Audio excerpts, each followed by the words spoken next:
আবার এসে গেছো, কাজ না করে বসে রেখেছিল কি? কাজ করো আমার সাথে। আমি তো দিন রাত থাকতেছি। অত ঘাট পাই, তুমি তো হচ্ছে কাজ করার লোক দেখাই। তুমি তো কাজ করে খালি পুজোই করবা।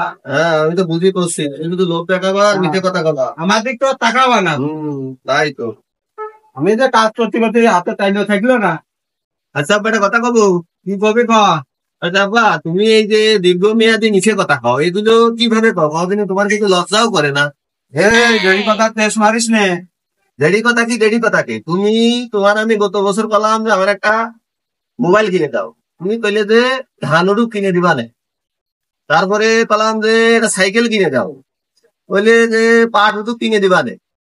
তারপরে পেলাম যে পিকনিকে যাবো, কটা টাকা দাও, বললে যে এবার তামুকুটু কিনে দিবা না।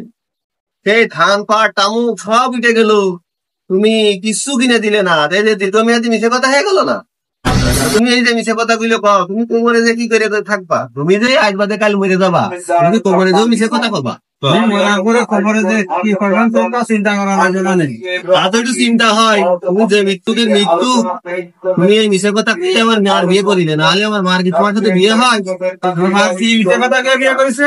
কেন বিয়ের আগে মার বলেছিলে না যে তোমার নামে 5 বিঘা জমি দেবো, 5 ভরি গহনা দেবো?